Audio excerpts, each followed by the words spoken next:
G'day listeners, welcome to Barkarati, the Sailing Podcast. My name's Jordan Spencer and it's that time of the week where we get to hang out with some really cool sailors, but of course I have to share the mic with my two idiot mates.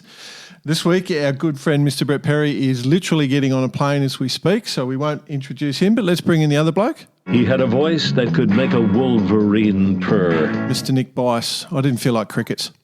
Yeah, fair enough. I know we said before the show we wouldn't pay out on BP too much. Yeah. I feel so much like we should. Yeah, okay. But, mate, no, he's been head down, bum up. Just launched the second X2 in San Francisco. Nothing meant from that particular comment. But, yeah, and he's on a plane to Europe for the launch of the third X2. I think he's coming to Oz, actually. Well. He's going well. Oh, he's coming back home, then he's off again. Yeah. Copy that. Yeah. All right. Yeah, but no, she's all shaping up. Middle of winter. Personally, we're getting the SMB out this weekend just for a final little training run before sending it north for Hamilton Island Race Week, of which is the, the Offshore National Championships being held in Hamilton Island. And the big news being, in February 2023, Port Lincoln Yacht Club, Centre of the Universe, will be hosting the national championships as well, with the kickoff at the Cruising Yacht Club South Australia during its 50th year as part of its 50th anniversary. This is a bit self-indulgent on the plugs there, Bicey.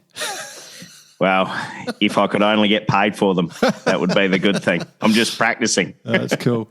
No, all good. Yeah, more people going sailing, lots of different locations, and if people do want to go to Lincoln, they'll have an absolute ball. They'll absolutely have a ball. So we should actually get paid by Lincoln because we give it so many plugs. Anyway. The T-Cool Barkarati Classic. Yeah. There we go. All right, anyway. Good. Enough. All right, so I'd like to get into our guest this week.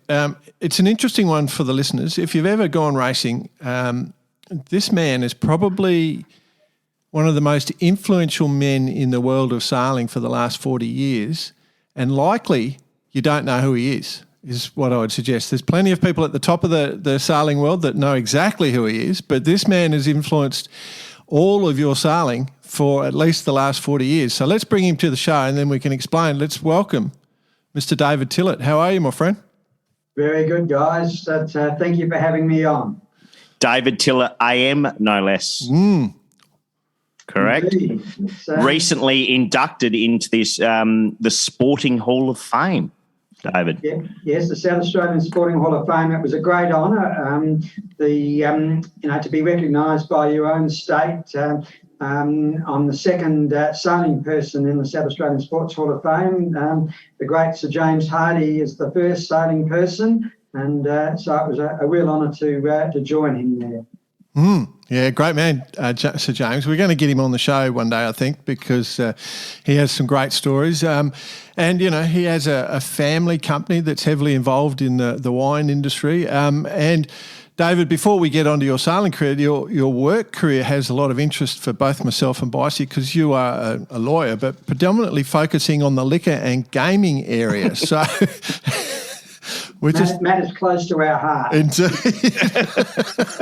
Do a lot of work with wineries and restaurants, hotels and that sort of thing. But the law game's been very complementary with what I do with the World Sailing and associated administration matters. So they're very analogous. All right. Well, let's just define David Tillett for those who have not heard the name. The way I've always introduced you, and I'm certain I'm wrong because it's sort of is the wrong side of the equation in reality. It's basically you're responsible for the rules. You wrote the rules for World Sailing, but in reality you enforce the rules. Is probably the best way of saying it. Yeah, well, I was the chairman of the Racing Rules Committee from 2000 to 2012, so I had 3 years there. But the way World Sailing works is we've got a great Racing Rules Committee with a number of people from around the world, very experienced judges, and who are working with the sailors regularly. And it's very much a a group effort. There's a working party with some great people. That's continued on after that with John Dewar and now Anna Sanchez as chair. So, it's an area where we've had really good succession going through because, let's face it, it's the basis of our sport. And without the rules, we're nothing. And as a lot of people say to me, well, how does it sort of all work? Rules are just rules and that, but one's got to appreciate that we're making rules that are effective from the optimists right through to the biggest boats, windsurfers, kites. Etchels? Not sure about actuals and their problems. That's a whole ball game in the measurement area. It's my second favourite pastime, paying out on the actuals at the moment, David. You'd have plenty of ammunition. So it's an area that's so diverse, and it's great to have so many people involved who contribute to it. So before we get into exactly what you've done in the rules, let's sort of set the background so people know that you are a sailor. You're a world champion sailor in your own right. That being said, we know you, both Boss and I know you extremely well because, anyone in South Australia knows the Tilletts. You and your brother Chris, identical twins, phenomenal sailors, very hard to beat. And always there with a sly grin or a little bit of gentle stirring behind your back or next to you as you're trying to sort of take you on. But you started out because of location, I guess, is the truth of it. You weren't a sailing family, were you? Correct. It's Chris is my twin brother. We're identical, but he's the good-looking one. So we lived on the seafront at Glenelg. My father was a champion racing car driver. He actually won the Australian Grand Prix in 1951 in an MPTC. And my mother decided that looking out at the boats out on the water and that, she didn't want her dear little twins to be going down the car racing direction because that was much too dangerous. And so thought, well, let's get these guys out on the water at Glenelg. You can see them on the Padawalunga Lake, the boats. Don't worry about the fact that there's sharks out there and so forth. That's not dangerous. It's, so down we went, and the rest is history. So that's how we got involved in it. And quite ironic, you just mentioned sharks, and you're a lawyer as well, David. I won't go there. No. Hey, and just to go, what was the first boat you stepped into? Holdfast trainer, which wouldn't be known to many of the listeners. A bit like a Sabo or an Optimist, but with a jib and a bowsprit, two-person boat. And it was only in South Australia that they sailed them. And we used to have fleets of 70, 80 boats at our state championship, so they were extremely popular and an excellent training boat. They only died. 70 or 80 boats meant 150 kids out on the water. Yeah. And it's only, well, I think it's probably about 10 years, but it's probably 20 that we've lost the Holdfast trainer out of SA waters, and which is a bit of a, for those that sailed them, it's always a bit of a tear in the glass eye, that one. Indeed, the other aspect with 150 odd kids or whatever is it also means about 250, 300 parents to cause all sorts of problems. Yeah, no, it was good. I mean, I think the Opti took them over basically, but the Holdies, I never sailed a Holdie because I was born too big from day one. But the crew never had a cleat on the jib, did they?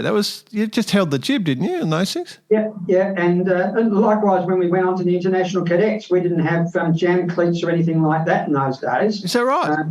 You just had straight, hold on to them, and and that I think was also useful training for trimming the sails. Yeah.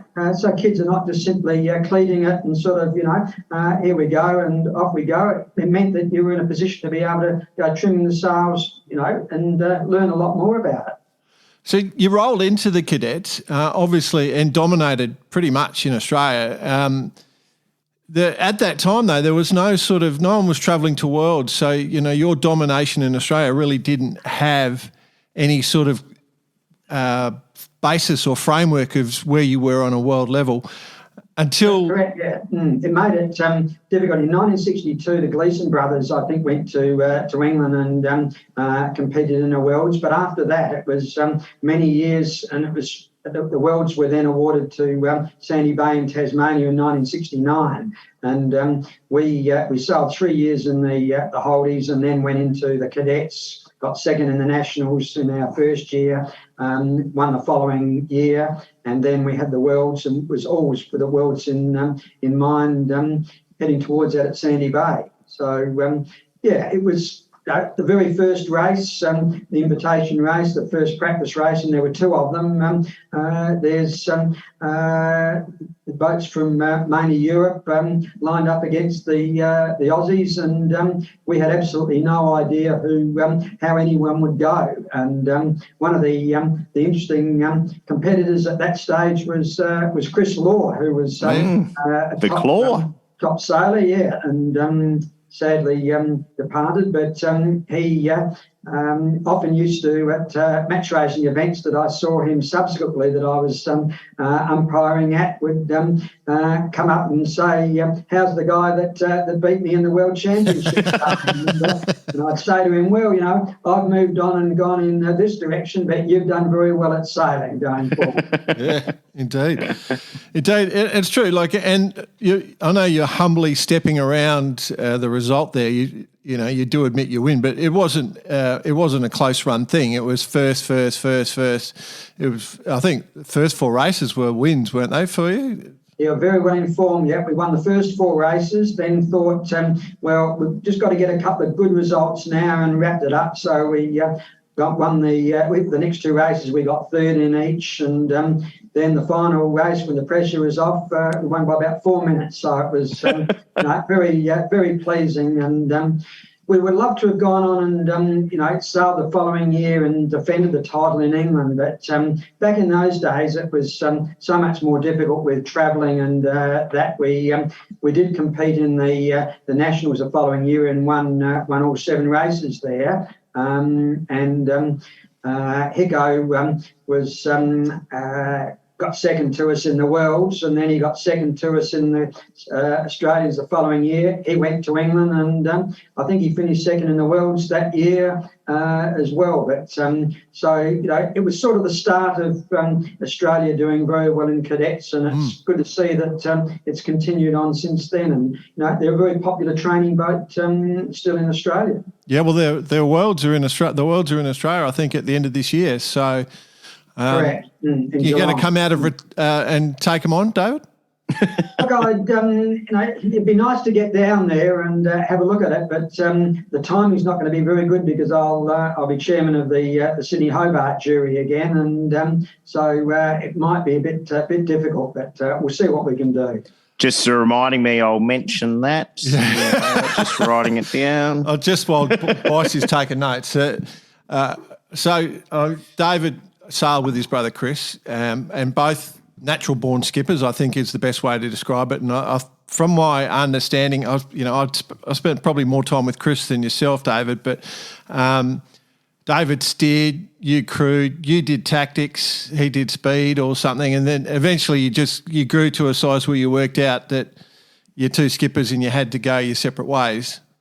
Yeah, it was effectively that we used to alternate. I do the Country Metropolitan Championships and was successful in 3 of those as skipper with Chris crewing. We used to swap around, but when we went to the cadet, the focus was on those World Championships. Yeah. And we realised that effectively it wasn't going to work with swapping around. We had to be focused maximum on, each doing our respective jobs as well as possible. So I was happy enough to crew for him.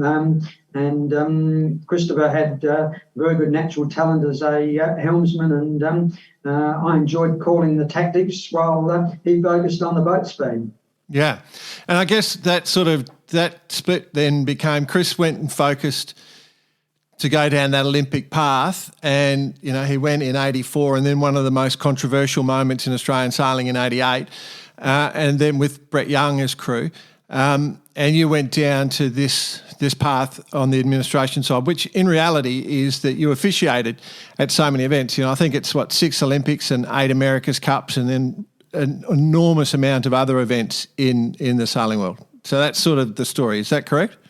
Yeah, after the international cadets, we went into fireballs, and we got third in the nationals in our first year. But it was pretty obvious that with me crewing, I wasn't big enough for a fireball, and so he went his separate way, looking at the 74 worlds in the fireballs, and on from there, I'd gone to uni and was focusing on doing law. And that was going to be compatible with other directions that I was looking at, which was and where I was sort of a bit unusual from where people are today, is that I focused on both administration as well as the race officiating. So I was the Australian Council member, for instance, on World Sailing from 98 to 2017. And I still chair the World Sailing's Constitution Committee now.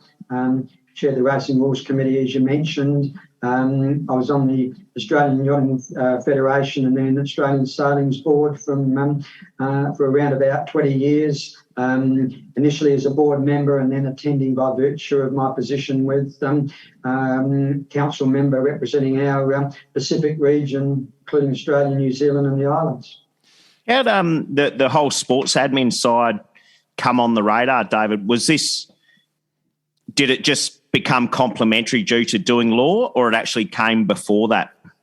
Probably the first role that I would have had was a trustee of Glenelg Sailing Club, as it was, and now Adelaide Sailing Club. So, and that was complementary to the law, and I think it developed from there. I think there was an element also of when Chris was not selected in 1988, it was around that time that I started representing South Australia on the Australian Sailing's Council, or General Assembly, and so it was sort of linked in a little bit there, but I just saw it as perhaps complementary. I was on South Australia's board prior to doing that, so I just saw them as being complementary, and I think that it works well because by being in the administration side and that the people that you meet and connecting with the sport is very good. And people like Johan Peterson was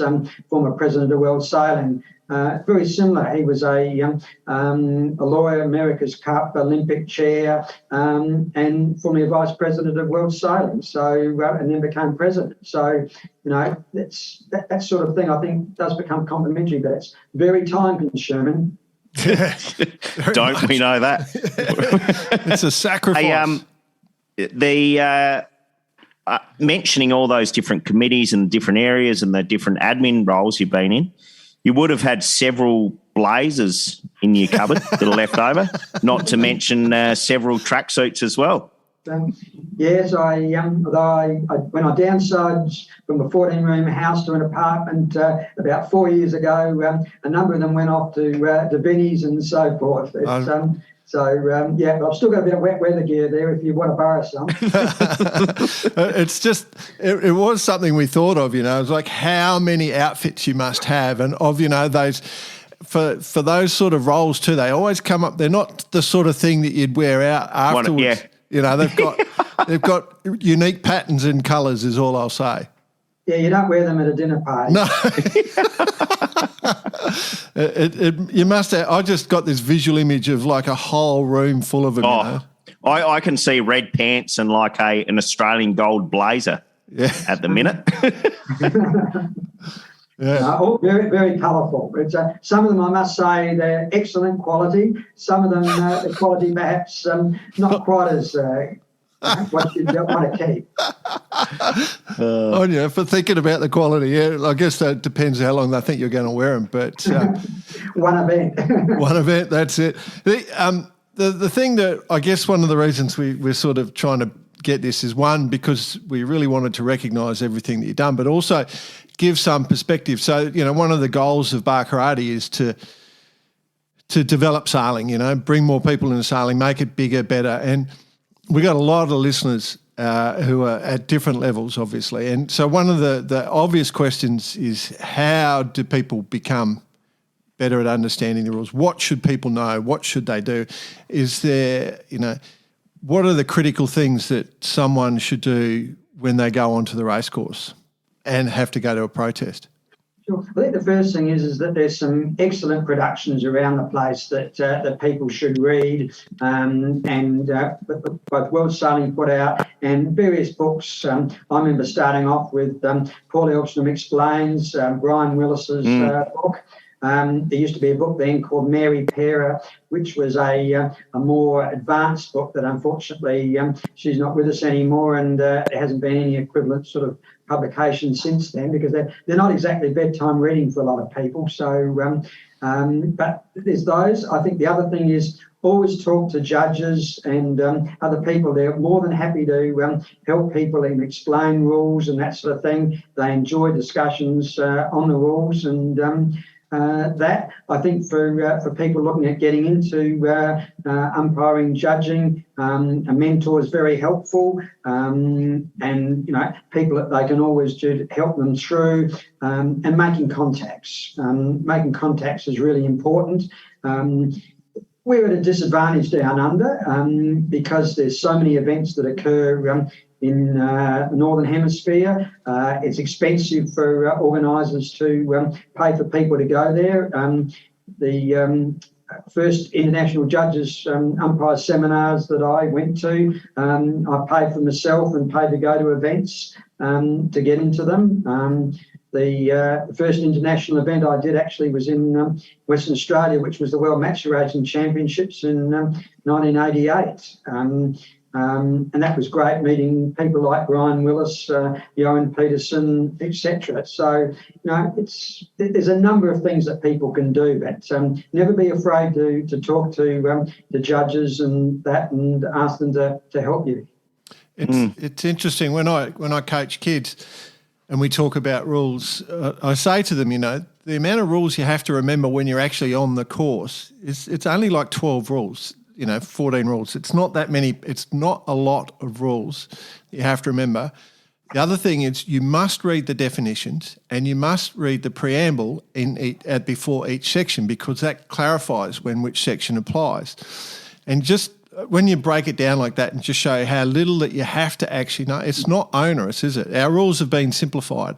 Yeah, people can get around the race course. That was one of the things when I came in as chairman of Racing Rules in 2000 that we worked on very much, was simplifying them. And it's people can go out sailing, as you say, with a pretty good knowledge from just a handful of rules. And that with protests, I discourage people getting involved in protests, but recognise that there are times that people, need to. Otherwise, it'll be anarchy out there. And the first protest that my brother and I were ever involved in happened in our first fireball nationals. So, it was a long time before we were there at all. And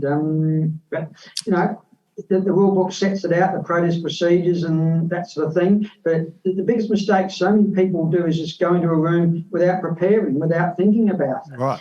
About what the rules are, thinking about what their evidence is, what happened, seeing if there's any video around or whatever. But most club racing, obviously, there won't be. But simply, what happened here, what happened there, was I in the right? And if you weren't in the right, don't be afraid to say, no, I made a mistake, and retire. Have you ever lost a protest, David? Having trouble remembering. Can I tell I want to tell a story. All right, go on. Yep. Okay. So, David, you might remember this. I certainly do. Back in the 90s, I think, when the Nolexes were a big thing and Australian Championships were on the line, and you were steering a Nolex, I was sailing on one with, I think there was myself, Brett Young and Sandy Higgins were crewing on a Nolex, and we had an incident. Dynamic group. Yes. We had an incident at the start line with one D Tillett, and we were certain we were in the right, and you were certain you were in the right.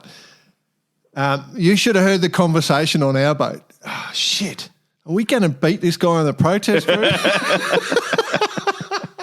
Let's get on with it and sail the boat and beat him on the race course, and then there won't be an issue. That's right. We did some turns. You probably did too. No, you were a fantastic sailor, mate. Don't go there. Don't try and talk yourself down. Too much humility.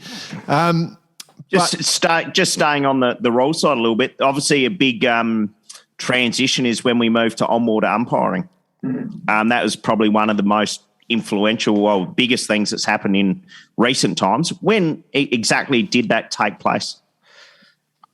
In the mid to late 80s, there's a few people that were involved with it. Tom Eamon was one back then, but there was a group. Brian Willis was involved in that, and it was all aimed at the 87 America's Cup in Perth had so much time spent in jury hearings. It wasn't productive from the point of view of the sailors. It wasn't productive from the point of view of the sport, TV. People don't want to go watching a yacht race and so-and-so wins, but, we'll let you know tomorrow after a 4-hour hearing in the protest room what the outcome is. So everyone recognised that, for that sort of thing and being led at that level, we needed to be heading down the track of on-the-water umpiring. And so then the Worlds in 88, had on the water umpiring. It was pretty basic in those days. I remember the first umpiring seminar that I did in New Zealand and the event there with Coots, Butterworth and all of those sort of guys. They would, we were umpiring on the top of Swan 50 boats following them and got a great view and that sort of thing, but not quite the same as these days with rubber ducks and then, of course, the electronics that they've gone to. I was going to say, the production room umpiring, which we're seeing take place in the Sail GP specifically. Yeah. It's a fantastic innovation and development and more happen with the America's Cup. But it's not for everybody because we're not the grassroots sport. It's never going to be at that sort of nature and so forth. But from the point of view of the TV and it's great. It's interesting that the word TV has come up, David, because you've overseen that period where television's become involved, particularly at the Olympic level. So I know exactly where I'm going to go, but I'll phrase the question such that it leaves it open, is that what are the big changes that TV has caused in our rules? Well, obviously, having to have, the sport with TV, whereby you simply are looking at the racing and that, all very nice and so forth. But at the end of the day, Olympics and things like that are TV driven. We're seeing it more and more from the IOC, and the IOC having more and more impact on the international federations on saying, this has got to be driven for a younger age. And hence we saw the pressure concerning putting kites in. The pressure against the fins. For some people watching fins sail around a course and that, great, one of the most physical boats, demanding boats, tactically, etc. Yep. But for a lot of people who perhaps aren't sailing oriented, looking at them, they see it as watching paint dry.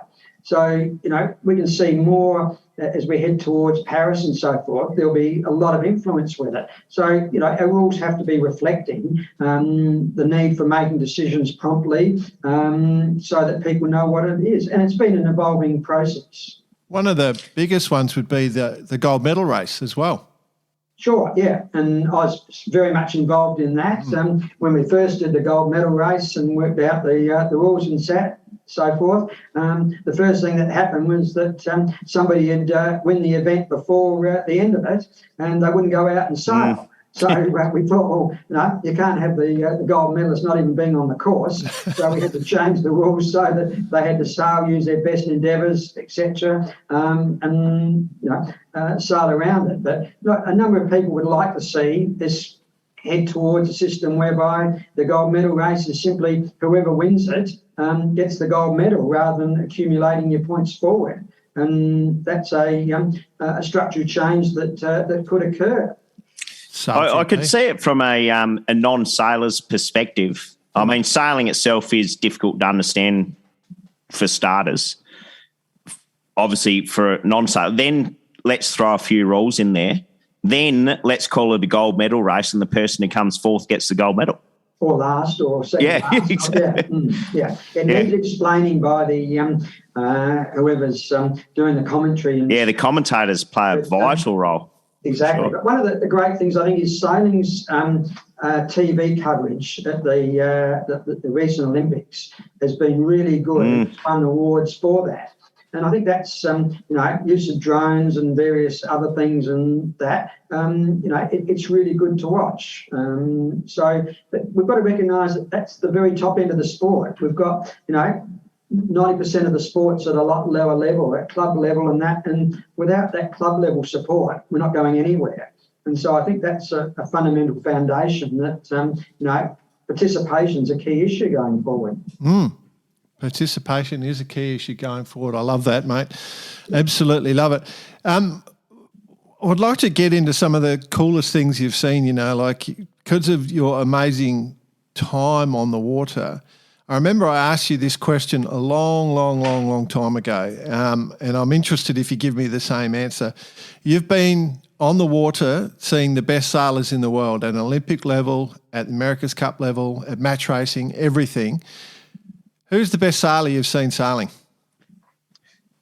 Look, I probably gave you the answer, Torben Grail. You did? And absolutely exceptional. Some of the things that you could see him sailing through the fleet and that when ended up on the wrong side of a switch or so forth. But having said that, and I haven't seen anybody better than him. But your Ben Ainsley's obviously fantastic. It's hard comparing people in different boats in different eras and that sort of thing. But they would be probably the two that I would single out. Now we've had some great Aussies and that sort of thing there in recent times and so forth. But they're probably the two that I would mention. Yeah, well, now it's time for my particular role, especially in this podcast, to ask the smart ass questions. And who's the biggest dickheads you've ever come across, David? You mean judges or sailors? Oh, either or. Look, all right, I'll rephrase it. Who's the ones that I would say that I find, and I've always found that there's sailors have been incredibly respectful at the different events, and we've had very little problems with them. And you've got to appreciate when you're making decisions and things like that, you can expect situations where sailors are going to be, pissed off at your decision or whatever, or disagree with it, and that's fine. One example I can give with that is an event, a race in New Zealand, in the New Zealand Match Racing Championships, I think it was, and in those boats in New Zealand then, we used to umpire in the back of the boat. So you'd have a wing umpire in the duck and we'd actually be standing on the back of the boat. And so we're right next to the skipper and the sailors and so forth, and you're calling things. And I had a race where there was Coots and Butterworth against Peter Gilmore, and they were sailing up the near the Royal New Zealand Yacht Squadron against the boundary there, and there was water calls virtually, every time they tacked and so forth, and so we had one, and Coots and Butterworth weren't happy with the decision, and so they started this banter between themselves. Bloody umpires! They've stuffed us again. Can't get these calls right. They're going on. And our instructions were is that the way you deal with that, you simply say, keep sailing. They'd look around at you and say something like that again. You say, keep sailing. You don't get into any debate with them during the race. And afterwards, you sit down and talk about it and it works fine. But it's haven't had too many problems, let's say. Yeah. In the Olympics, I often used to wear, particularly with coach boats, certain situations with sailors may have breached certain of the rules before the races, areas they shouldn't. I'd call them in and sit them down, usually bringing in their coaches. and or the coaches coming in with their team managers and just simply say, look, do you understand the rules? Do you understand, the coach boat regulations and that? Explain it. Just say, look, I don't want to see you here again. Off they go. No penalty for it. And, I never saw any of them again that would come in. They went away. I think they respected the fact that, you were reasonable, made sure they understood the rules and that sort of thing. So it's all worked well. I think that's one of the great things about our sport, no matter what level, if it is the Coots Butterworth level or all the way down to grassroots. I mean, we have a great sport with not many dickheads. There's a couple that get around, but as a sport and as a population, it's fantastic to be involved in. And the way that you present that also, David, I think is well respected by the competitors going forward and makes them better sailors as well. At the end of the day, as I often say, we want the decisions made on the water and not in the protest room, but recognising that the rules have to be respected and that there are situations that that come in like that. Yeah. The umpire, the head umpire of the world, encouraging people not to go to the protest room. Can I assume that means we don't want to go into margarita time? Is that what's going on? It means we've all got better things to do. You go to a protest room, and what competitors need to realise, and many of them do, is that the panel there are going to be listening to the evidence, and it's only their decisions going to be made based on the evidence. And that's all they've got to go on. Sometimes, they, particularly at the higher level, some umpires may have sent on the water. We might have video which assists, but that's at the end of the day what it really comes down to.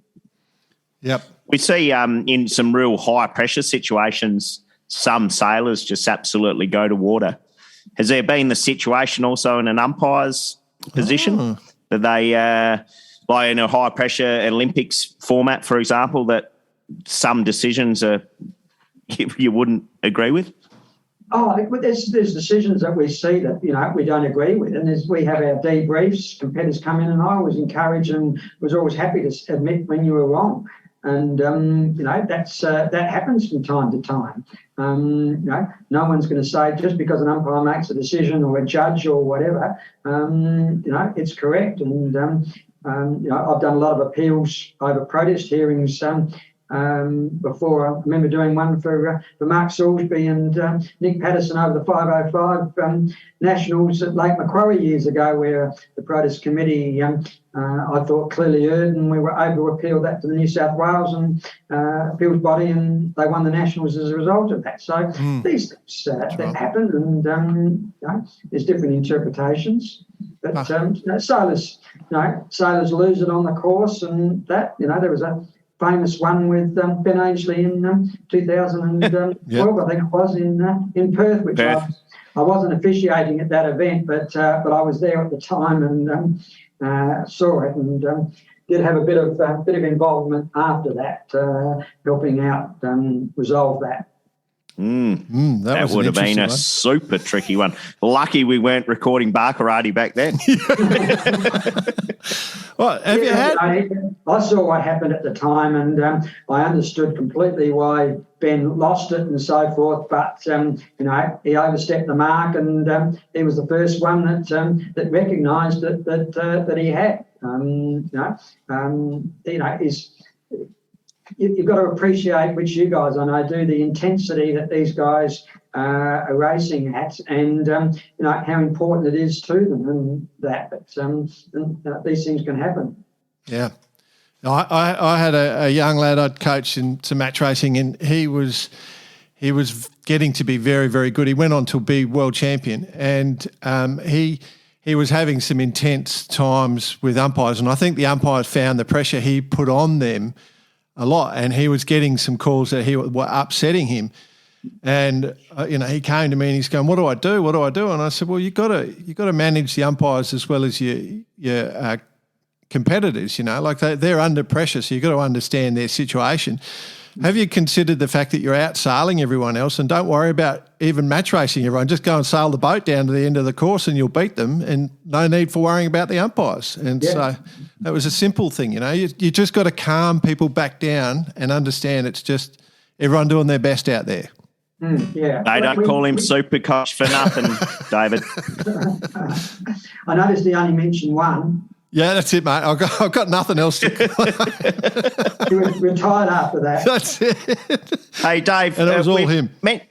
We've mentioned some fantastic sailors. How about boats? You would have come across many, many different boats in your time, both umpiring and part of world sailing. Are there some standouts? Look, I often say there's no such thing as a bad yacht. They all represent different interests in the sport. Like, I'm not a great windsurfer fan, but having said that, they're fantastic from the point of view of, and I like the foiling of the windsurfers and where they've got to now. I think that heading forward, the equipment that we've got there is, a different level. Everyone... you can look at a boat and say, what a tub that is, but the owner of it's really proud and loves going out on it and enjoying themselves. So it's such a diversified sport. I love some of the old, the big old boats and the old wooden ones and so forth. Then we've got, of course, the GPs, the foiling boats these days. In one sense, I'm a bit of a traditionalist, but, they look great. I thought watching the Chicago event from the weekend, there's some great sailing on that. Entertaining, and that's what our sport needs, I think, for going forward, being attractive to the public to look at it, and the kids saying, "Oh, I'd like to try that one day." Yeah. Yeah, it's something we've certainly found, depending on the age groups of the different people we speak to and what the significance of these, particularly the foiling boats, speaking to the younger guys and girls, and what that means to them as far as inspiration. Yeah. It's pretty one massive. of the biggest areas of the sport that's got a problem with is cost. And the cost involved in things like running a 49er campaign or a NACRA or something like this, it is just, got unrealistic. And it's, we had that in 2012 with the women's match racing, which I strongly pushed to bring women's match racing into the Olympics. And I think that was one of the highlight events, if not the highlight event, from the London Olympics. People up on the knoll there, looking down, and the visibility and that sort of thing. But the cost to run a campaign is why that they went out. But I don't think it was so much there, the cost to run, but the way it was done. They were supplied equipment, but, some of these countries were having, 3, 4, 5 boats that they were managing, from the point of view of teams competing against each other. And I think, in Australia, we should have selected earlier and that focused our costs more directly there. Heading forward, Aussie sailors have got to have a 49er in Europe, a 49er in North America, one here. Plus the costs, the equipment, the uncertainty with the sails. You've got the knackered cats. They're under pressure with the cost there. It's something that sport's going to have to address. Interesting, isn't it? It's a big impost. I was going to say, because one thing the sport does do well, though, and I don't think it crosses into your world too much, is that if we look at the last Sydney Hobart, we had an S&S 34 leading the fleet at one stage, and obviously conditions were favourable, but the ability to put a boat like an S&S 34 or even more older boats against the modern 100-foot canting keeler sort of things.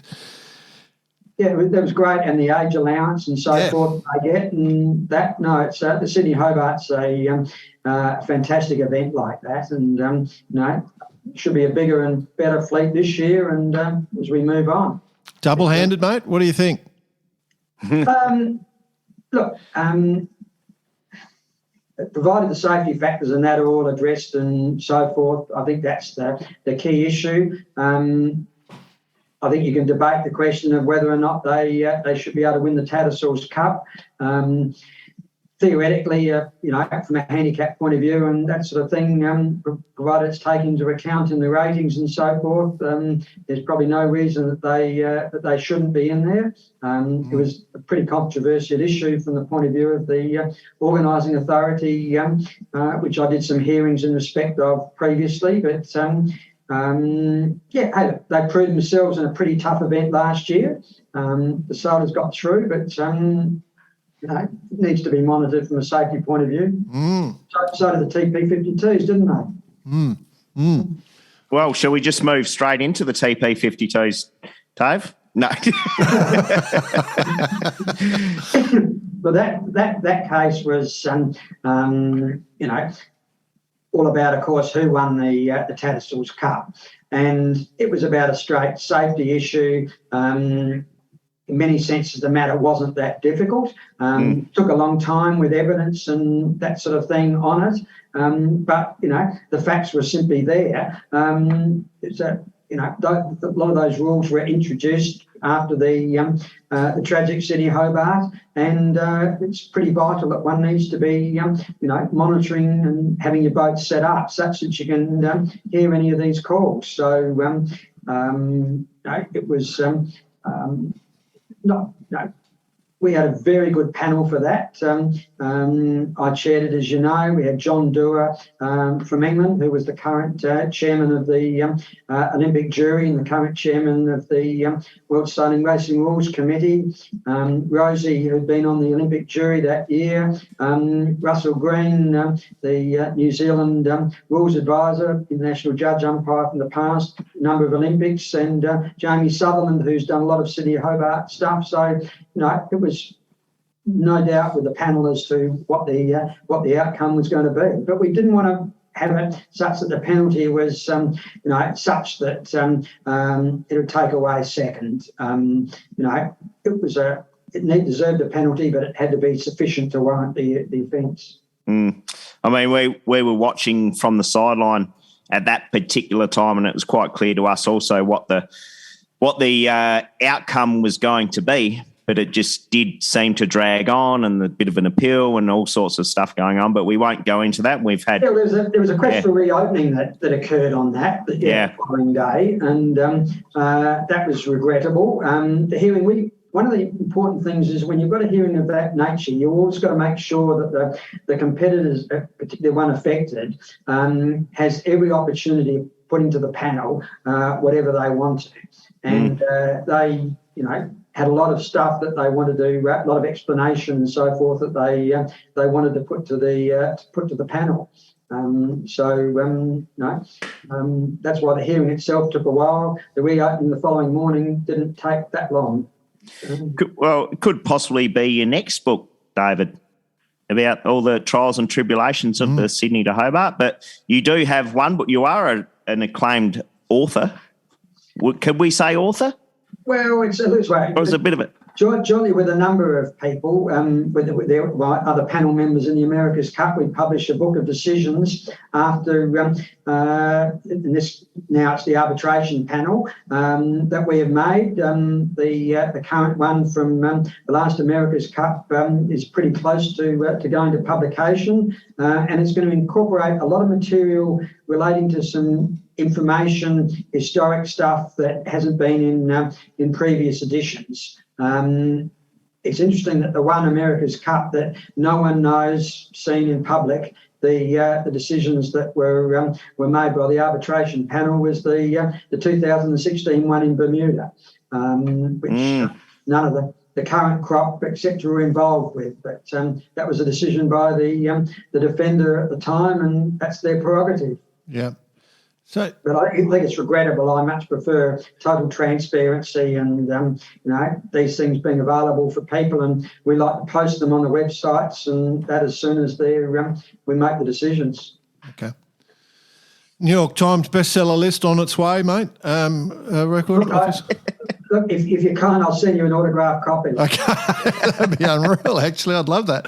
The question then sort of, that Hobart decision's a controversial one. We didn't talk about 88, but we alluded to the 88 thing. In your role, what's probably one of the toughest sort of rulings that you've had to give where it's been really, really difficult decision. Are you allowed to talk about that sort of stuff? Oh yeah, it's happy to. It's there's two that come to mind, I suppose. The first one, Beijing Olympics 2008, the 49er class, and the incredible set of circumstances that occurred there. The medal race, the Danes there breaking their mast shortly prior to the start. I'll go on a bit if you like with this because there's a fair bit involved with it. But kept being towed ashore. The Croatians, I think it was from memory, saying take our boat out. They hadn't made the top 10. Out they went with that boat. So there was a number of rules that were then breached in respect of that. For instance, the gold on the sails wasn't there, the DN on the sail wasn't there, etc. The boat hadn't been measured before the medal race. A lot of these sort of things. Well, out they go. The conditions were horrific. It's I've been out there for the Finn Cup before, and they were really, very windy, rain, wind against tide, etc. And I think everybody capsized at some stage in the race. The Danes crossed the starting line, I think, with about minute 57 or something like that. After the starting signal, they had a 2-minute window, so they got in by a handful of seconds there. They then sailed the race, etc. They finished. They got the gold medal, but there's all these issues, and so they had to finish in the top 7 to get the gold. Correct. Yeah, and I think they finished 7th from memory. Yep. So and I think it was the Aussies had the gold and capsized a short distance from the finishing line, and that. But so I remember that. The first protest hearing we had involved whether or not the race should have been started at all, whether or not it breached regulations in respect of that. And by the hearing in respect of that, we had all the competitors in and dealt with that, and we dismissed the hearing, dismissed that protest. We then went into the protest against the Danes relating to all of these, and the panel sat through to probably 1 o'clock, I think. In respect of that, it was me, John Dorr, Joscha Hofland, the late Marianne Middleton, and Taco Atani, as I always would put on these sort of ones, the class sort of rules expert in respect of that. And in the end, one of the things that came down, we adjourned that night because we had not made up our mind what way to go in respect of it. We finished the evidence, talked about it for quite a bit, and decided, look, let's take a rest. We've been doing about 6 hours of hearings now. Let's go back and come back in the morning and having to talk about it. And overnight, thought about some things there, and the next morning, one of the things I said to the panel was that in the regulations, you select equipment, and there's the rules allow the substitute of equipment. Now, one might say, well, that really means you can substitute a broken rudder or a broken centre blade or mast or whatever. But in effect, the way that we select the equipment in the regs, linking in with the rules, it meant you could substitute the whole boat. So that got us to that part. We then had to deal with the question of these other matters, and they were all subject to discretionary penalties. And the facts that we looked at there were, one, has there been any performance relation due to this? In other words, have they benefited from a performance? And none of those things and their decals, etc., were performance related. We had discretionary penalties which allowed us to impose no penalty or whatever. And so under our guidelines, etc., we could do that, and we decided that no penalty was appropriate in the circumstances. Decision decided on the water. And the best sailors won on the water, and we were able to reach a decision that was compatible with that. one of the things that occurred there was that Jesper Bank was the the advisor for the Danes, and he had already headed back to Denmark after the protest hearing, and it was going to the Court of Arbitration and Sport. So we had to fly to Beijing for a Court of Arbitration and Sport hearing. And Jesper went back to Denmark and was given a ticket to go back to Beijing for the hearing, because we thought it was very important to have him there as a former gold medalist in case there was matters, because the Danes really, they said, look, came and saw me and said, look, we don't know what to deal with this because we haven't been to the Court of Arbitration and Sport before. And I said to them, it's hardly surprising, most people haven't, and just look at the decision, and we'll be the main ones that we putting forward the basis for our decision, but you and the appellants, etc., will have the opportunity of putting forward your views.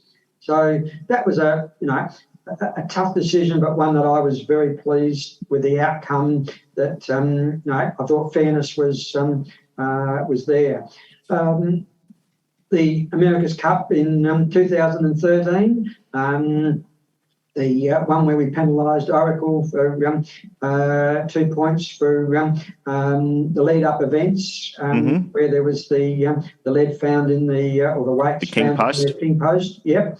That was a difficult decision in the sense that it was a Rule 69 against a number of competitors. The jury at that stage was the body that conducted the investigation as well. So we had to have, which I appointed two of our panel members to do the main investigation on that.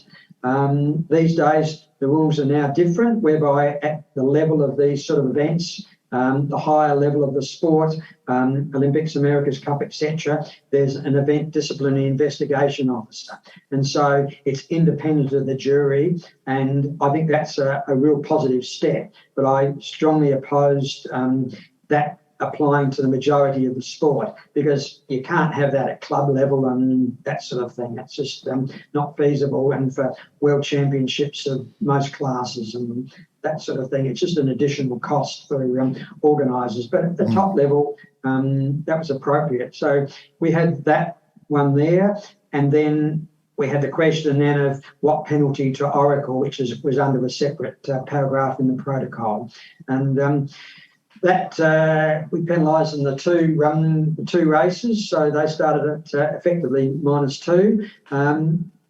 One of the things that one's got to consider in these things is, how do you penalise an America's Cup syndicate from a financial? We've got financial penalties we can give them. We gave them a penalty, I think it was $250,000 US, something like that, as well. But there was a hearing that we did back in the previous Cup that involved a vote that, and the head of the syndicate came out, and the press said to him, I think we gave him a €10,000 fine or something like that, and the press said to him, that was a pretty tough penalty, and he goes, gelato money, gelato. So you've got to look at it in that sort of context. And this was what we viewed as a serious breach. And what are they?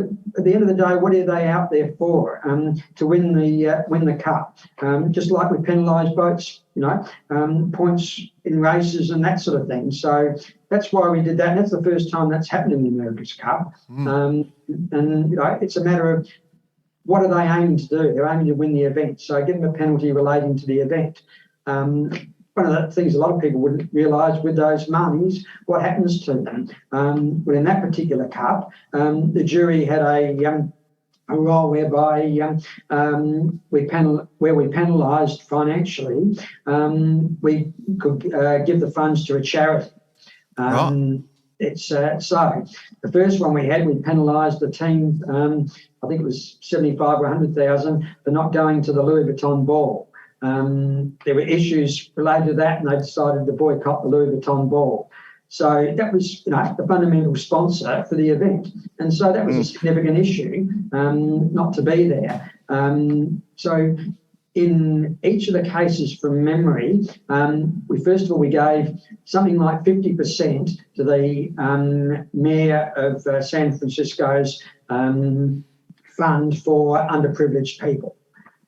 So the city itself benefited from that. We gave a certain amount to the Bart Simpson charity, being a sailor and the America's Cup involvement there. And the other one we gave, which is a funny story, I spoke to one of the race officials in San Francisco about what sort of a sailing type thing could we give funds to out of this. And he mentioned there was a yacht club called Treasure Island, I think from memory it was, in the bay, which had a sailing set up for underprivileged people, people with disabilities, etc. And so we thought, yep, that's a good one. So he gave us the details, and we left a message for them to contact us, as we wanted their bank details to put in our order. And we didn't hear anything for a couple of days. And so we went back to him and said, look, we've been trying to get onto these people. And he said, oh, look, there's a solicitor who I think's on the board. I'll contact him. And he contacted us and he said, yeah, we got the message, but no one's given us more than 5,000 before, and you're giving us 50 or 100,000. We thought it was a hoax. Jordan, your mind's definitely where mine is right now. And if this is to happen in the future, David, by all means, we can give you the bank details. No problem at all. Charitable Trust. But we've obviously passed the statute of limitations, so you might as well tell us who Sailor X is from 2012. I've forgotten. No, I actually know who it is, but no, that's fine.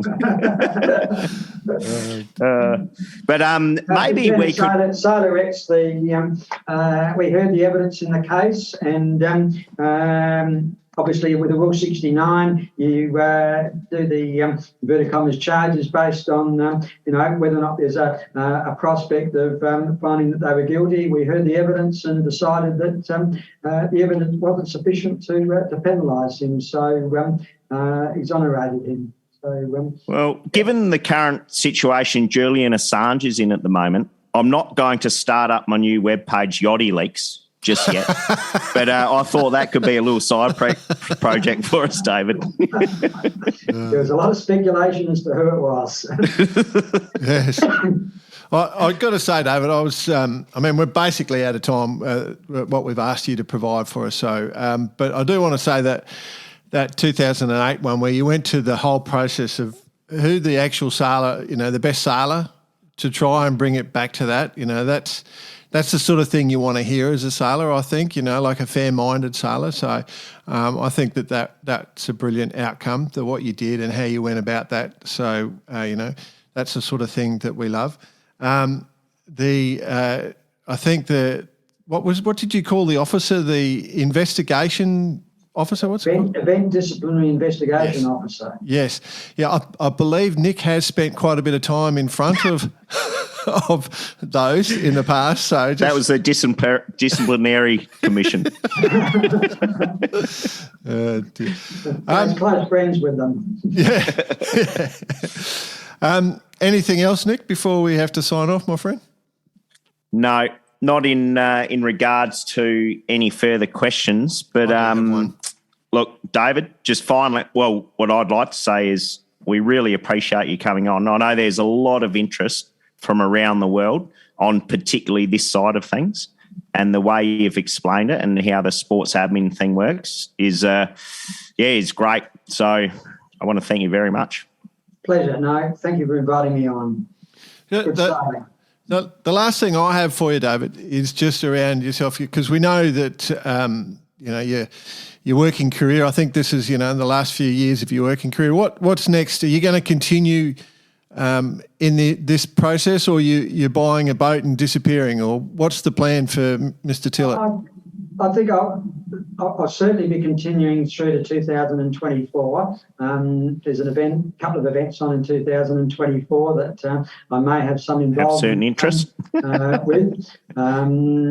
Stay tuned for that. And then, I don't see any reason to stop. I'm, as I said, chairman of the Constitution Committee. I may look at continuing with that if they want me to. It's I'm as long as I'm young and fit, wouldn't mind doing a little bit more sailing. thing. I'm not doing international judge, international umpire events anymore. It's I was always very much into bringing through younger people and also bringing through women. And so, I'm pleased to see that there's more and more of those. When I was racing rules, when I was involved with selecting the Olympic juries and so forth and things, encouraging the younger people and the women to come through. So that's happy to have moved on from there. But the arbitration panel, that keeps us busy, and probably will going forward. And, of course, we don't want to forget the Australian Yachting Championships in Port Lincoln in February that I'm sure we'll see you at, David. Bit of a guest appearance. Chair of the jury. I'll pop over there for the wonderful oysters and absolutely. It's it's a fantastic spot, Port Lincoln. They make you more welcome than any other event that I know. That's why Matt Allen keeps on going back. Loves it with there, and hopefully we get a good turn up from interstate. Absolutely, David. Thanks, David. Thanks for everything you've done for the sport, mate. And it's been an honour. We've known you for such a long time and grown up watching you. And it's you're a good man. Thank you. Thanks, David.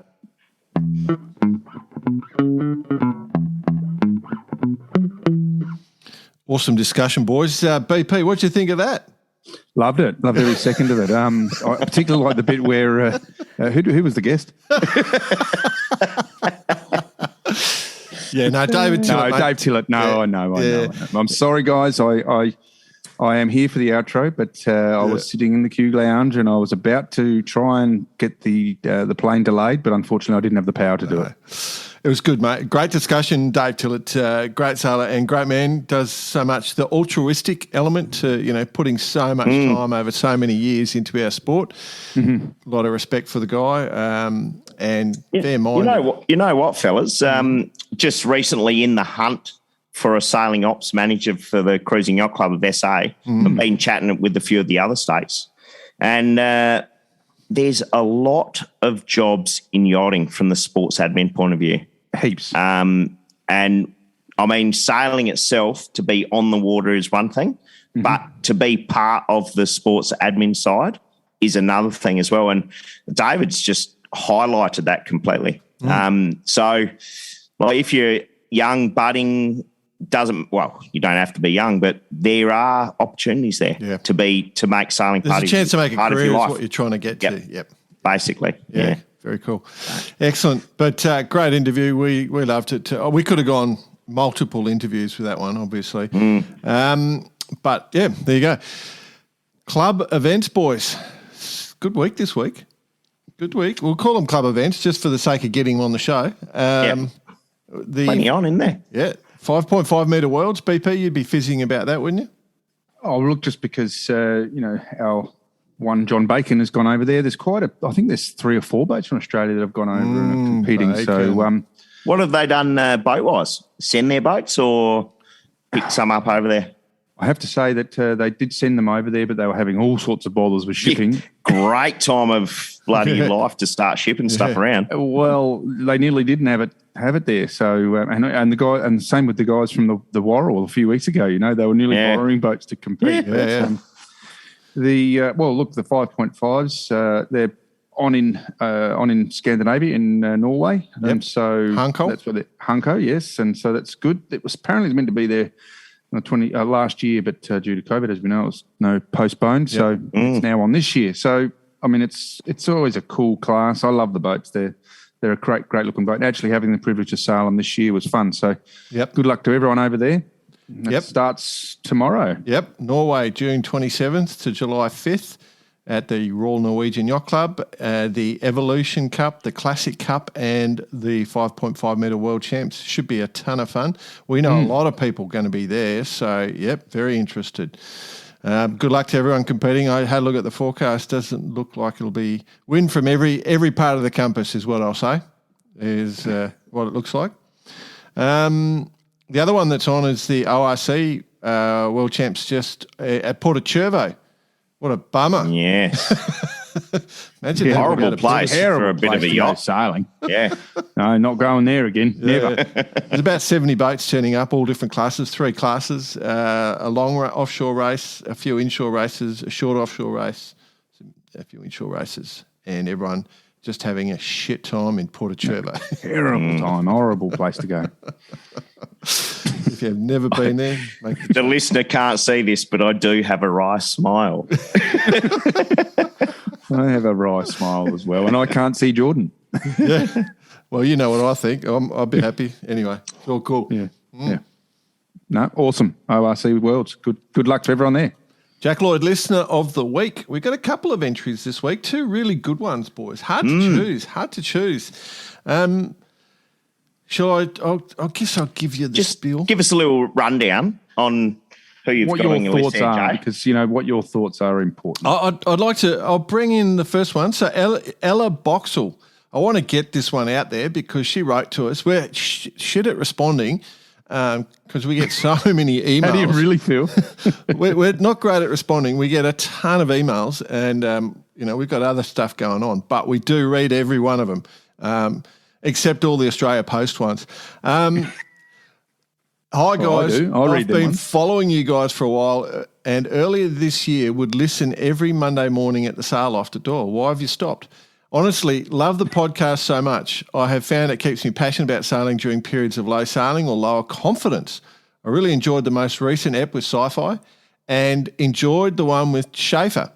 Met him at St. Martin, and the first thing he said to me, do you listen to the Bar Karate podcast? Our number one fan, no question. First thing he said to her. Well, up against Sean Wagner, of course. Yep. For the Worlds. Now, Bar this Karate is Worlds. what I wanted to get this out. She's a 22-year-old sailor, a sailmaker, and hopefully data analyst from Hamble in the UK, planning to come to Sydney for Christmas and compete in the Sydney to Hobart. Unfortunate part is she doesn't have a great network in Australia, obviously in Europe, but not in Australia. Would you mind giving me some tips for getting a ride? Here we go. We'll put it out there. I've done 6 seasons of ORRC, including Fastnet, C600s, etc. Done some cool deliveries on Maxis, Volvo 65s. Coming out early December and can stay after racing for deliveries back from Hobart before she's flying got herself home. a job. She'll find a job. So if you want her, all right, Ella Boxall, all right, not Boxhead, Ella Boxall. Sounds one, Ella, thank you for the very kind words. Love it. We just put it out there because just reach out to us and we'll get in touch with her. Or we'll put you together. All right? How's that for a deal? Happy with that one, lads? Here. Okay. Another good one. Ella. Another good one. Jacob Birch. Birchie. Old Jaco. Yeah, Bircho. Jaco Bircho. JB. Oh, dear. G'day, gents. Funny. In the throes of catching up on your back catalogue, you mentioned in episode 128 about the idea of sailing at each club on Sydney Harbour, I presume. Yeah, so from club to club. Bloody idea works. A couple of years ago, that? the West Australian sports boat scene was disjointed and dying, so over a few refreshments, naturally, a few owners started conspiring, and Brett Fannin, previous owner retuned, led the charge on what we termed the Sports Boat Opener Series on the Swan. Effectively, a rep from each club got sports boat division added to opening day for all the different clubs. And over the space of about 5 weeks, we raced out of 6 clubs, bringing bar karate back to 6 different bars and creating a winner at the end. Love it. Great work. Even better, a little summation. What we created was a bunch of interest from people that had plenty of part-time races due to lack of club competition. Some stats, 34 boats nominated. Worst attendance, 9 boats. Best attendance, 18.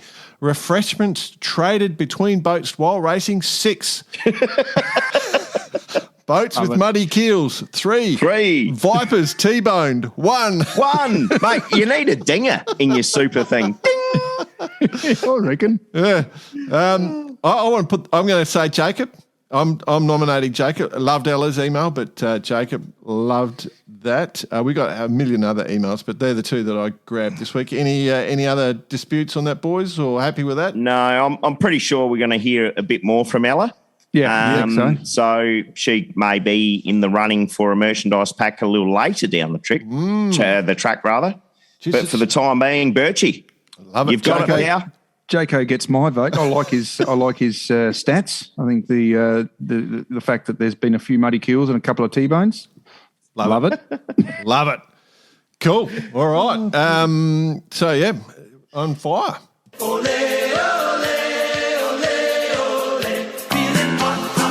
It's hot time with Bice.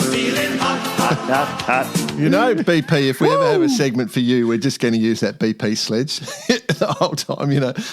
Don't know what you did. Thanks for being on the boat, Brett. Yeah. All right. Gents, I know, BP, you've been launching your second X2 to hit the water. Yep. So the second sexiest boat has just been launched. Got any idea what it is, boys? Oh, is it that? Was it the 80 metre? The 80 Persico just launched The Persico. The Swan 80. Swan 80, yes. The new My song. Yes. Oh, yes. Oh, is it? I didn't know it was the new My song. Yes, I saw This is a definite ball tightener, gents. You've got to check it out.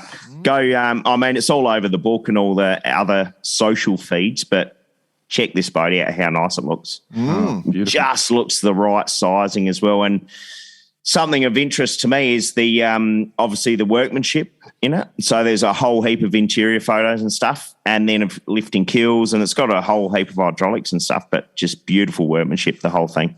So listeners, get out there, search it up, have a look, and this is exactly what boat building's all about.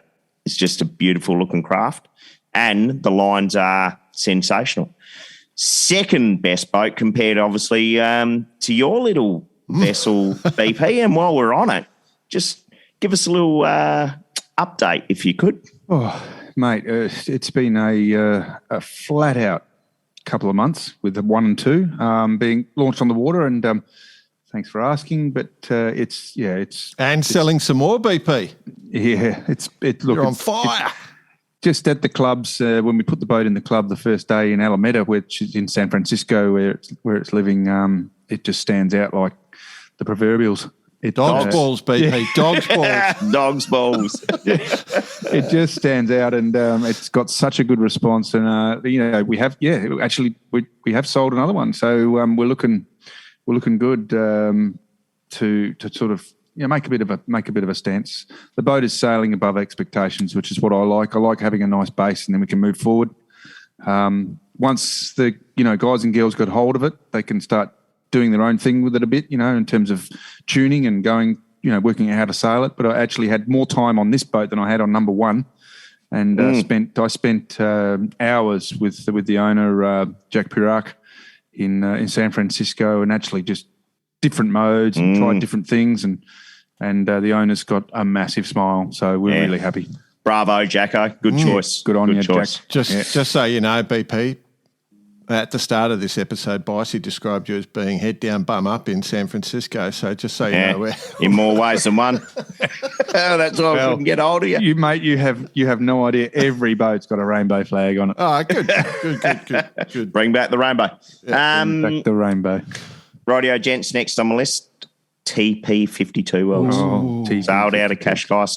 Did you take much note on this one? Well, I love Cascais. I saw a photo. Love the spot. It's a great place to be. Do yourself a favour, listeners. If you've never been to Cascais and gone sailing off there, do it. You're missing Get there. out. And whilst you're there, go to Don Manolo's. Don Manolo's. Don Manolo. And if you're a surfer, head up the coast just to wait to Erosira and go for a wave. Chicken in town. Let me tell you. Barbecue chicken in town. What was that? I'll tell you this, listeners. So They serve beer there. The boatyard for the Volvo Ocean Race, we had 2 offices, one in Alicante and, of course, the facility in Portugal. And every week at about 3 a.m, the phone would ring, and all you'd hear is Don Manolo. Somebody drunk. This way. Coxie and I ate there 8 times in 7 days.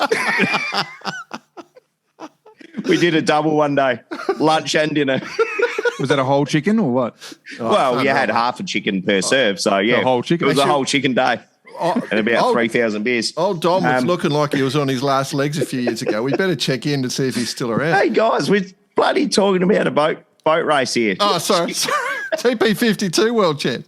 Yes, Quantum takes it out. They've kind of stuck to their winning ways on all the even years of 2014, 16, 18, now 22. They've won the world championship. I like your analogy. I like that. So well done to them. They've been a huge, huge part of obviously the TPs for many years. Yeah. So, they took that out with it. They had a 3-point lead coming into the last day, and well done to Quantum, Platoon second, Allegro third. Isn't that the first time they've actually won the Worlds with Doug DeVos, steering, DDV steering? Correct. Fantastic. Doug DeV. Yeah. Dougal DeVos. Hugo. Doug will be in a good mood. Amway shares are going up. Buy in. No, you should have bought in before the regatta. Good boats, good fun, good spot, great times. Dominola. You got to check it out. The winner is chicken. And then finally, this is more comment. Definitely not comment for cash though, this one. Going back to our last discussion about the Etchels last week, about cutting from shear to shear. And I believe we've had a bit of banter about it during the week. Been a bit of banter, yeah. Yeah, the adjustable rocker Etchel, etc. And Wind on the force, David. I think I kind of jumped the gun a little bit last week, just saying what a disaster it is. Yeah. Reality is boat building's boat building. Yeah. It is quite an easy thing. And if it brings the Mold 11s into, call it, regardless of what you think, if everyone's going to be happy, this being the change, it's a pretty easy thing to do, despite the money it costs. But if you got a 150 grand boat and it costs you 15 grand, well, whatever. Well, just part of the game. And sounds like the Association jumped on him. The reason I say this is I was just thinking about like back to America's Cup boats. Back in the day on the version 5s, you could adjust a boat up to 48% or whatever that meant. Yeah. So you were cutting and shutting those things like crazy. So I doubt they're going to fall apart when you leave Sydney Heads. But regardless, it'll tear your sack right in half the first time you put the skill saw from shear to shear, though. But the funny way you described it was about the dot points of how to do it. You know, so you could just imagine an owner with the A4 bit of paper going, okay. Well, that's all you need. You don't need much more than A4 bit of paper. Get a skill saw and cut from here to here. Probably fit on some wet notes. So during the week, I was sitting there thinking about it, and this was my idea, the adjustable rocket. So what you do is you make the cuts, right, and then you put just a couple of bit of neoprene in there. In there. And a few bolt screws, right? And you just wind the rocker in depending on what the conditions are. And, you have it on you have it on the console. So it's just an adjustable. Like you can just tune. Yeah, that's the next step for the more Jib Cunningham or more rocker. Don't worry about the backstay. Our mate Sean Wagner, who's probably fan number 2. He saw it. Yeah. He sent in the photo of the modular etcher where it just breaks down into pieces. Break it down, chuck it in the back of the car. Hold it in the thirds. Fold it into thirds and put it in the back of your car. You don't need some giant tow rig. You just boom, boom, boom, stack it in the boot and off you go. You're off to the bow section, middle section and stern section. Put the mast on the roof, off you go. Anyway. And then finally, gents, can't go without mentioning the boxing kangaroo flag is raised again out of Chicago for the Sail GP. Yes. Another fantastic production. Yes. Fantastic production. Yeah, it was good, wasn't it? It Most was enjoyable. Good. Most enjoyable. Great location. Great location. Perfect location. Can't believe they're going to find these perfect for places. viewing They're going to find these places, aren't they? I mean, and keep going back. I didn't go. Yeah. No, I let the team down. I should have, shouldn't I? I'm starting to sound a bit egotistical there. Didn't go. Just tell me to shut up, idiot. But, pull your head in. Yeah. Oh, that'll take a long time. And where would you pull it into? They did a great job. It was pretty unexpected though. That at the end, that result, I can't believe the Kiwis sort of had a bad start. It's all about starts. Not going to say they folded, but they had a bad one right at the wrong time, didn't they? Yeah. But hey, listen. But hey, that's what it's all about. And as we spoke to David about, and you would, of course, you remember that, Yes, Brett. I do, yes. You know, and that's what the fans want, just down to the last race. I agree. Yeah. So, Anyway. Anyways, but of course, highlight of the Sale GP is, of course, the Canadianese. The Japanadians. The Canadian. The North Canadians. Australians. The Northern Australians. Unreal. Unreal. No, super Second. cool. Unreal. Well done. Unreal to Phil team. and his team. Unreal performance. I don't think anyone would feel bad for them at all. Like, it was just unreal. I think the coolest thing about that weekend was going out and winning the first race. I mean, that must have been a rush for the team. Shows you how good Phil's starting at the moment. You know, like they've got their speed in the boat, right? So they've got the speed, but they're just nailing their starts. Where did he get that from? We did that joke. We've done that joke. No, I was not going there. Why not? But yeah, it's just the starts. And he probably was the best starter of the whole weekend, I would suggest, when you look at it. But anyway, the good thing about Sale GP, it looks like it's got legs, hey. The only thing I'm worried about is Team Japan. We haven't heard any news on sponsors. So if you're looking to sponsor one of the teams to be involved, Team Japan, jump on board. We've got to save Team Japan. I concur. The East Australian team. Mate, you're selling enough boats, BP. I reckon you could just sponsor it. Yeah, why not?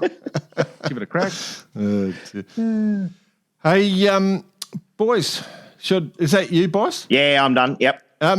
We had a couple of races in the UK recently, the Round Island race and the Round Island race. Yes. Round Island or Square Island? I don't know. So Island squared. The Round Ireland. And the Round Island. Yeah, it has to be $11 for the island. Around the island. Right, no, well, yeah, okay. Okay, so Round Island, about 60-something boats been going. It goes every second year, full lap of the island. Looked pretty tough this year. Lots of bashing into the wind. Now, I wanted to draw your attention to this, boys. The winners on IRC overall was Fast Wave, a boat called Fast Wave. Let me just tell you what Fast Wave is, if I can find the stupid thing. All right, Fast Wave is a J111. Oh, okay. Oh, yeah. Yep. Second, high performance. Second was Snapshot. Where's my boat gone? Where's my list gone? Oh, come back. Oh, no. It's a J99, I think, and then Artful Dodger, another J. It was J. 1, 2, 3. No JPKs, but Js. So I thought all the Js. I thought all that was Js interesting. Yeah. Line honours was just Cooker 3. Anyway, so that was one, but much more important, the Round the Island race, boys. Guess who won overall again? 1,200 boats. No. Remember JPK. About a year ago, last year, when it happened, we talked about Eeyore, the little 18-footer bilge keel thing. You remember that? Yeah. Alacrity 18 or whatever it was? Didn't. It did. It won again. Park Karate Curse. The Park Karate Curse. How good are they? They must be unreal. Oh, come on the show if you want to win races. Yeah. We didn't get them on the show, though, but... no, but we talked about them. Yeah, they've all got... Yeah, there's a lot... Let's just say there's a lot of wisdom on that boat. 3 crew, and they definitely have some wisdom, but they must be just... I think it's the third time they've won it, but back-to-back in 1,200 boat fleet. Wow. That's a big effort. That's a big effort. I think it was pretty windy too, so, yeah, good work, team.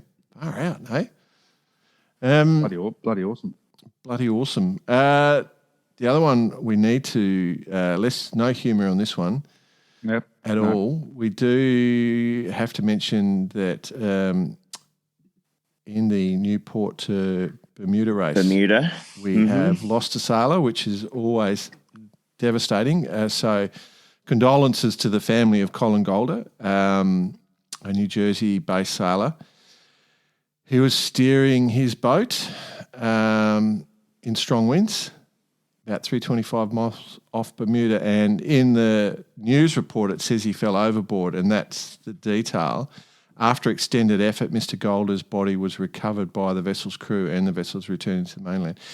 We have had some correspondence on this, and so nothing's official, but we have had a discussion where the discussion was that he was washed off the back of the boat, and then there was no proper technique for getting him back on. They weren't quite sure how to get him back on.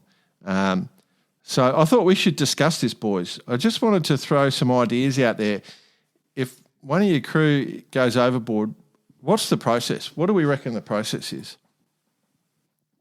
First, we stop the boat because he's on. He was.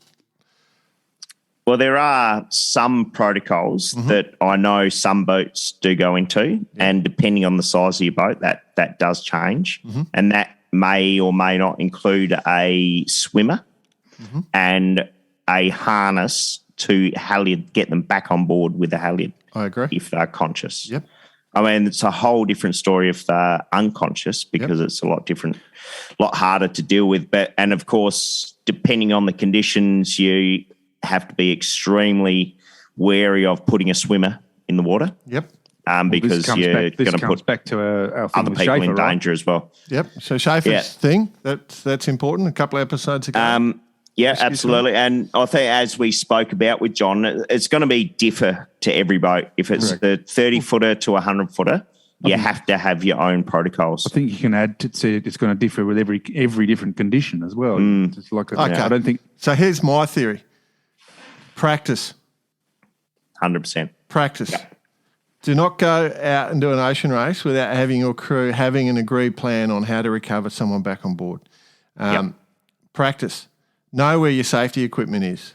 Know how to use your safety equipment, and then know how to get someone on board. Know what you're going to do. Bossy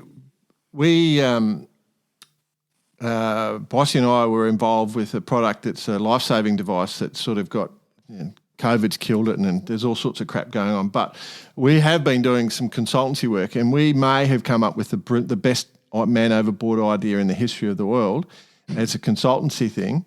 But we're got to keep it secret until it comes out. But when it does come out, we'll tell you. But we potentially are potentially geniuses. Could you do it on the show so that I don't know? And yeah, of course. No, but just to keep our egos intact, it's probably the second best idea because the best idea hasn't been made up yet. That's right. But no, it's definitely we've come up with an idea that could really make a hell of a difference. But just the thing from a safety perspective is that just practice it. Know what you're going to do. Oh, yeah. We don't want to lose people. It's scary, isn't it? Because it's a dangerous sport. We do a dangerous sport. And by all means, this is not taking anything away from the boat during the Newport Bermuda. Yes, correct. That's absolutely correct. Because as far as awareness is concerned, like it is a flag now, and people, this is a serious subject, serious matter. So and I think we should bounce back onto the John Schaefer situation and everyone have a serious look at that particular episode we did and have a think about it because it happens when you least expect it, and that's the thing. That's the thing. And it's not that you don't expect it happening; you've got to be prepared for it. And I just think that in the past we've just been lax about it, full stop. Anyway, Bossy, you've been there, you've done it. I mean, without going into depth about that situation, but we've all had a situation at sea, and it happens when you least expect it. Be prepared. Correct.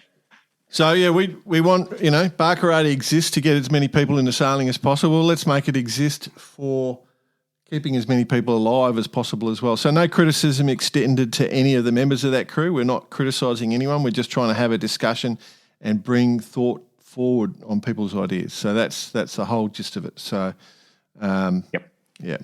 that's what all I want to say. Okay. Good. Cool. BP, you're all fired up. I know I'm fired up. One of the guests that we've had on the show, The Barkarati curse continues to reap success. Mara Stransky in Kill Week. It hasn't happened yet. Hasn't happened yet, according to the results. Or she got another day or something, hasn't she, to go? Yeah, well, there's a lot of, we're just pumping up Mara because we're very close to Mara. She lives not too far away. Mara and her family, great people, and she's leading at Kill Week, which if she wins, she's got the gold. She's got a 14-point lead. She's a young lass. She's coming to the front of the fleet. She looks like she's third ranked in the world at the moment in the laser Ilka sixes. And there's no question that it's a confidence thing, this game, at that level. And this is doing wonders for that as she heads towards her prime goal, obviously being the Olympics. Yeah. It puts her in a good position to get out on the race course every day and have people, wondering where she is because, that's a good thing. So, and she's working hard, man. I mean, I see her down at the Middle Harbour working hard. So she deserves every second. Everything she gets. The other thing, just because we're Australian and biased, the whole Australian Ilka laser team made the final. This is true. The final race. So we can't. It's not just Mara; it's the whole team. So, great. Care to give us an update on the 5-0s, Jordan? Yes, please. With ahead of the worlds. No, well, not the 5.5s, the 5.05. Oh, I haven't looked. But basically, it's probably Mike Holt. And Rob Woeful. The Wolfgang Hunger. Yeah. Holty's on fire at the moment. He's unbackable favourite for the Worlds, I would suggest. But just going to lose money if you put it on him, right? Yeah, well, and I'll be over there. I'll just share. You know what could cost him the Worlds? You. Yes. Holty. Clearly got to get him on whilst you're over there, though. No, we'll get him on just before. He's covered by the curse. We'll get him on just before. But Holty will probably steer clear. I'll get over there and I'll go, hey, Holty, let's go for a beer. Oh, no. No. Focusing. Anything else, lads? It's about me, I reckon, gentlemen. Yep, you've got to get off and watch the last quarter of the game. I've got to go and have dinner with my wife, and then that's how it is. Awesome. All right. Great to hang out. And, plenty on. Great. Thanks for letting me in for the last part of the show. Yes. Well, we got you in especially for the guitar. So that's it. Break out the guitar, right, VP, and shut it down. Just let me know where I'm starting from, Jay. About the middle, mate. See you later. So everyone, thanks for listening. He can sing and talk at the same time. I know. It's amazing. You ever tried to do that?